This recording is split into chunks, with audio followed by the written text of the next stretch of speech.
حدیث عمار پر غامدی صاحب نے کہا ہے کہ وہ صحت کے لحاظ سے، یہ غامدی صاحب نے جو کچھ کہا ہے، غامدی صاحب سے حجت حدیث پہ بات ہوگی، وہ انشاءاللہ 1-2 دن میں میرا کلپ آ جائے گا سارے ریفرنس لگا کے کہ غامدی صاحب سے ہمارا اختلاف حدیث عمار کے اوپر نہیں ہے، وہ تو اس سے بڑی بات نزول عیسیٰ کی حدیثیں جو بخاری مسلم میں، وہ تو ان کو فراڈ سمجھتے ہیں، تو ان سے ہمارا اختلاف حدیث عمار کے اوپر نہیں ہے، بلکہ ہمارا اختلاف حجیت حدیث کے اوپر ہے۔ حدیث عمار کے عمار کو باغی جماعت قتل کرے گی، یہ حدیث متواتر ہے۔ اس حدیث کے راوی کئی ایک اصحاب ہیں، حضرت ابو ہریرہ راوی ہیں، حضرت ابو سعید خدری ہیں، حضرت عمر بن عاص، حضرت معاویہ بھی ہیں جو ان کے مخالفین تھے، وہ خود راوی ان احادیث کے، ان سے ہمارا اختلاف یہ نہیں ہے۔ ہم انہیں کہیں گے کہ آپ اپنے دلائل میں تو جعلی روایتیں بھی پیش کر دیں، اور جب اپنے خلاف آئیں تو آپ نے ایک فکس کیا ہوا رزلٹ، تو ہم آپ کے ساتھ متفق نہیں ہوں گے جب تک آپ حدیث کو حجت نہیں مانیں گے، یا پھر ہم آپ کے ساتھ پہلے ایک میچ کھیل لیتے ہیں، اسے کیا کہتے ہیں جو شروع میں میچ کھیلا جاتا ہے، وارم اپ میچ کھیل لیتے ہیں کہ حدیثوں کو چھوڑ دیتے ہیں، ہم قرآن سے غامدی صاحب سے میچ کھیل لیتے ہیں کہ آپ نے جو کچھ بنو امیہ کے دفاع میں، ملوکیت کے دفاع میں مقدمہ پیش کیا ہے، اسے ذرا قرآن سے ثابت کریں۔ قرآن میں سورہ التوبہ کی آیت نمبر 100، 101 اور 102 میں آیا کہ سابقون الاولون من المہاجرین والانصار، صحابہ کی 3 کیٹیگریز بتائی گئی ہیں۔ صحابہ یہاں میں کہہ رہا ہوں قانوناً کہ حضور کے ساتھی، بخاری مسلم میں آیا کہ جب عبداللہ ابن ابی کے قتل کی بھی اجازت حضور نے مانگی، جب حضرت عمر نے مانگی تو حضور نے کہا چھوڑ دو، لوگ کہیں گے اپنے صحابہ کو قتل کرواتا ہے، کیونکہ کلمہ گو تو تھا وہ۔ تو سورہ توبہ کی ان 3 آیات میں، جس پہ میرا مسئلہ 96 بھی ریکارڈڈ موجود ہے، 3 کیٹیگریز حضور کے ساتھیوں کی بتائی گئی ہیں۔ سابقون الاولون من المہاجرین والانصار، سبقت لے گئے مہاجرین و انصار، اہل ایمان پکے۔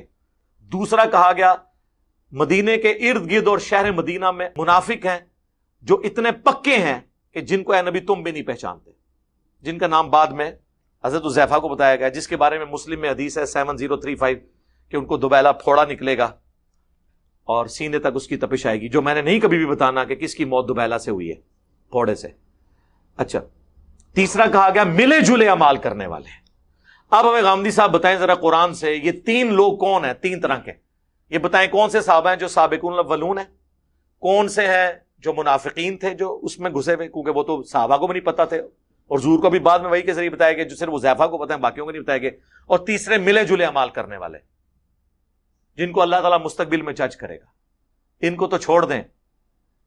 جن کے بارے میں اسپیسیفکلی آیا نا رضی اللہ عنہم ورضوا عنہ، سورہ الفتح کے اینڈ پہ محمد رسول اللہ والذین آمنوا اشداء علی الکفار، اس کے اینڈ پہ بھی اللہ نے فرمایا منہم مغفرۃ واجرا عظیما، ان میں سے بھی جو یعنی اس ٹریک پہ چلے گا، ایمان لایا اور نیک اعمال کیے، ان میں سے بھی ان کے لیے اجر عظیم ہے۔ یعنی وہ درخت کی حد تک تو میں راضی ہوں لیکن بعد میں وہ اس پہ قائم بھی رہے۔ منہم کے الفاظ ہیں، رضی اللہ عنہم وہ ہیں اصحاب شجرہ جن کے بارے میں مسلم میں حدیث ہے کہ جو درخت کے نیچے میری بیعت کر رہے ہیں انہیں میں اللہ سے امید کرتا ہوں جہنم کی آگ نہیں چھوئے گی۔ لیکن مسند احمد میں یہ ہے کہ ابو الغادیہ اصحاب شجرہ میں سے، اس نے حضرت عمار کو قتل کیا اور روتا تھا، اور مسند احمد میں یہ ہے وہ اس حدیث کی وجہ سے پریشان تھا کہ عمار کا قاتل اور مال لوٹنے والا جہنم میں ہے۔ اسی پہ شیخ البانی نے کہا کہ اب صلح حدیبیہ کی فضیلت اس سے اٹھ گئی کیونکہ یہ اسپیسیفک آ گیا تو حکم عام اٹھ گیا۔ منہم، تو پھر ہم قرآن سے کہیں گے آپ حضرت ابوبکر عمر عثمان علی کے تو نام ہی اب قرآن میں نہیں ہے، تو یہ کیا قرآن سے مقدمہ پیش کریں گے؟ اور ونس اگر یہ احادیث میں آئیں گے پھر یہ نہیں ہوگا کہ جو احادیث اہل بیت کی شان میں ہے اس کو یہ کہہ کے ٹھکرا دیں گے کہ یہ تو عقل میں نہیں بیٹھتی ہیں، پھر تو کل کو شیعہ بھی کہیں گے کہ جو حضرت ابوبکر عمر کی شان میں بخاری مسلم میں حدیثیں یہ ناسمیوں نے گھڑی ہیں، کہہ سکتے ہیں نا؟ پھر آپ کہاں پہ جا کے رکیں گے؟ اس طرح تو نہ کریں۔ اور کئی تو راوی ایسے ہیں کہ جن کو یہ شیعہ کہہ کے ٹھکراتے ہیں، امام زہری کو جو امام مالک کے استاد تھے، حدیث کے سب سے بڑے امام ہیں، بلکہ اس امت میں آپ کہہ لیں کہ علم حدیث کے بانی ہیں وہ، ابن شہاب زہری، ان کی تو حضرت ابوبکر عمر کی شان میں بھی حدیثیں ہیں، بخاری مسلم میں ان کی درجنوں احادیث ہیں، تو کبھی کہہ دیتے ہیں یہ شیعہ ہے، جس نے حدیث قرطاس روایت کی ہے. آپ کو حدیث قرطاس نظر آ رہی ہے؟ وہ کاغذ قلم والی حدیث جو حضرت ابوبکر عمر کی شان میں انہوں نے حدیثیں بیان کی ہیں، وہ نہیں آپ کو نظر آ رہی؟ ثقیفہ بنی ساعدہ والی پوری حدیث اور کئی احادیث. تو خدا کا خوف کریں. تو میں غامدی صاحب والی بات کروں گا کہ اصول اور مبادی پہ بات ہوگی، تو مجھے کرنے کی ضرورت نہیں ہے. حجیت حدیث پہ بات کرنی ہے تو بریلوی دیوبندی اہل حدیث موجود ہیں جو حدیث کو حجت مانتے ہیں، وہ علماء آپس میں بحث کریں، ہمیں تو ضرورت ہی نہیں ہے اس معاملات میں جانے کی. تو باقی میں سمجھتا ہوں کہ غامدی صاحب نے میرے موقف کی تائید کر دی ہے. ان کو یہ پتہ چل گیا ہے کہ بخاری مسلم کی اگر ہم یہ حدیث سے مان لیں تو بنو امیہ کا پتہ صاف ہے. ہاں اس لیے وہ انکار کر رہے ہیں. لہذا میں غامدی صاحب کا شکریہ ادا کرتا ہوں کہ ان حدیثوں کا جو فارم میں لے رہا تھا آپ کو بھی سمجھ آ گئی ہے کہ بنو امیہ کا پتہ صاف ہے. لہذا بہتر یہ ہے کہ حدیثوں سے جان چھڑاؤ.